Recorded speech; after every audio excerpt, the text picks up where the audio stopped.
Lake of the Ozarks, Missouri. Early September. Tournament weekend. A guy next to the dock. Brand new rod, $600 custom setup. A scent spray he bought at Bass Pro for $80. Worked the water for 4 hours and pulled out 3 bass. 3. The old man 5 feet away?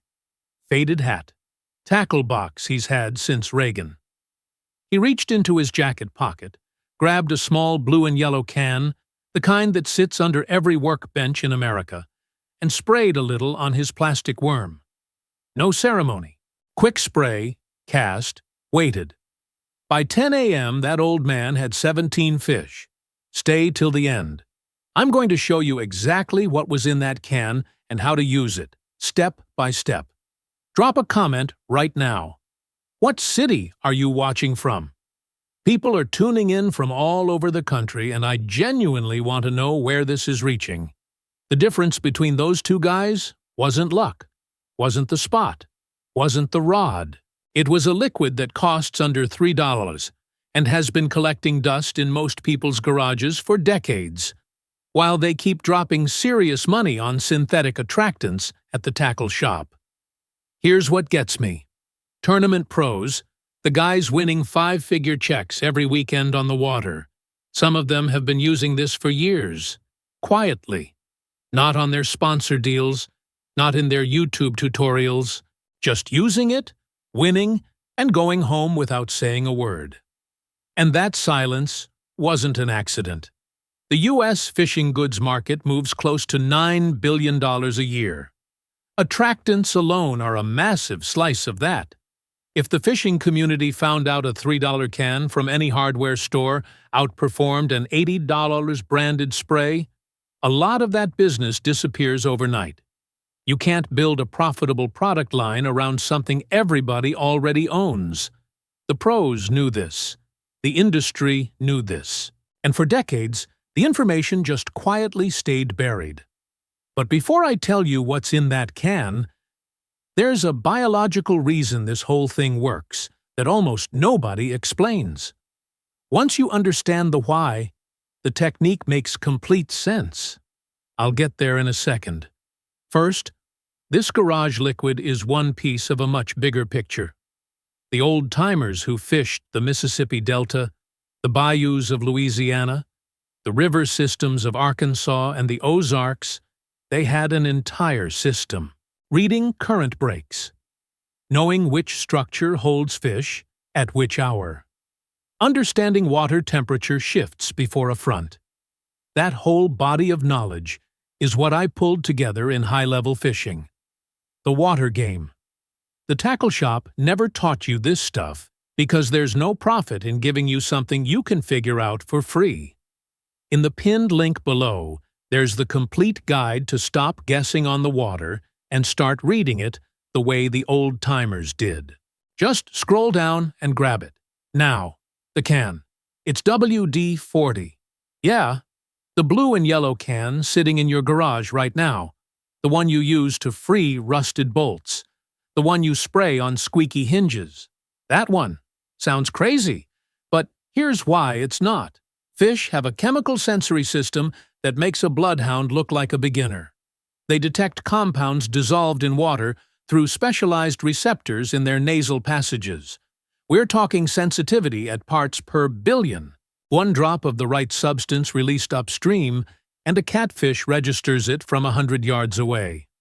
WD-40 contains aliphatic hydrocarbons, petroleum-based compounds that, when diluted in water, produce a chemical signature. Here's the key part. Catfish and bass associate that signature with something injured nearby. It's not that they like the smell. Their predator response fires. Something in the water tells them a wounded baitfish is bleeding out, and they attack on pure instinct.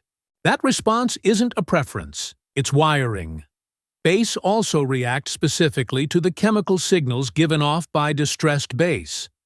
Bassmaster's own biologists have documented this. Your bait stops being suspicious and starts being a target. The fish isn't deciding anything, it's reacting. Old catfish guides working the Tennessee River used to say it plain: make the bait smell like something's bleeding. They didn't have the chemistry degree, but they were right. Walleye respond even stronger. They're nocturnal hunters who track prey mostly by smell and lateral line, especially in low-visibility water. On a cloudy morning on Lake Erie, a scent advantage like this is the whole game. All right, here's exactly how to do it. What you need: 1 can of WD-40, hardware store, under $5. Your bait: plastic worms, live bait, or cut bait, all work. A cloth or a pair of gloves for handling after application. Step 1. Shake the can. Give a short, 2-second spray directly onto the bait. Light coat.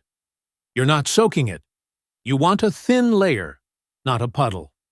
Step 2. Wait 30 seconds before you cast.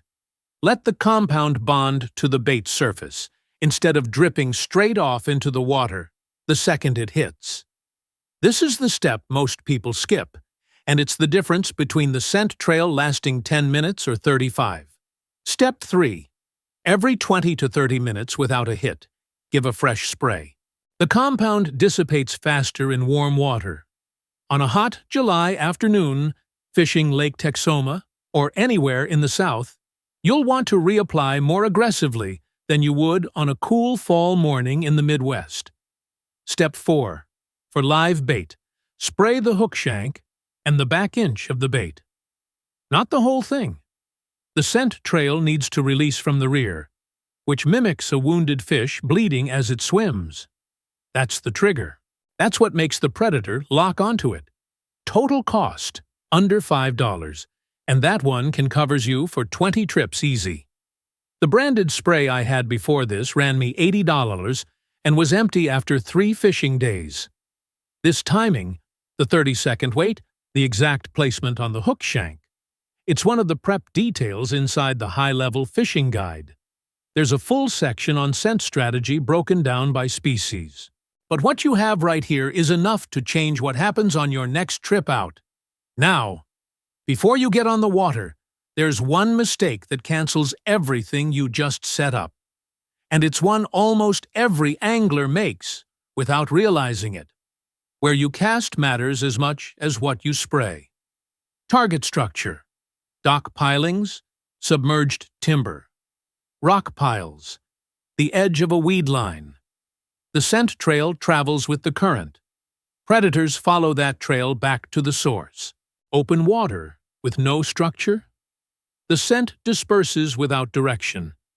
You need fish that are already holding somewhere nearby, waiting for that signal. Best windows: first light and the last hour before dark. Water temperature is stable. Fish are actively feeding.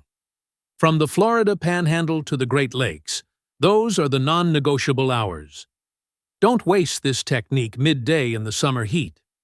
Species that respond hardest: channel catfish, walleye, and largemouth bass.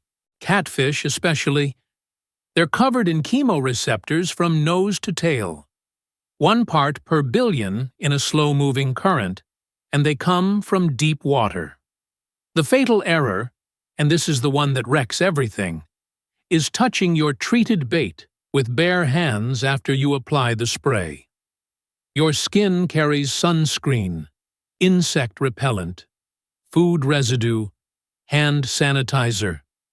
To a fish, those synthetic chemicals are alarm signals. One touch after you've done the spray and you've neutralized the whole setup. Completely.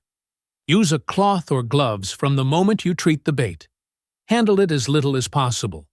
This single detail, this one thing, is what separates the guys filling the cooler from the ones driving home saying, "The fish just weren't biting today." They were biting. You just told them to leave. Picture your next morning on the water. Your buddy is unboxing the new scent kit from Bass Pro. $60, $80 sitting in a plastic bag. You reach into your truck's toolbox and pull out a battered blue and yellow can.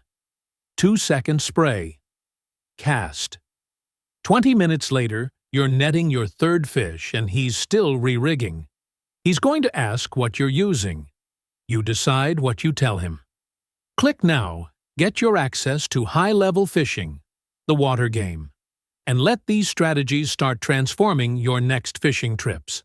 The link is in the first pinned comment. When you come back from the water applying what you learned, come back here and comment, "Caught more." That's your commitment to your own growth on the water. And it might be exactly the step that separates the stories you hear from the stories you're about to start telling. The Knowledge Tournament pros, quietly kept to themselves for decades, isn't locked inside a $200 tackle subscription. It's in a $3 can in your garage and in the hands of old fishermen who never needed a sponsored rod to come home with a full cooler. Subscribe and hit the bell so you don't miss the next one.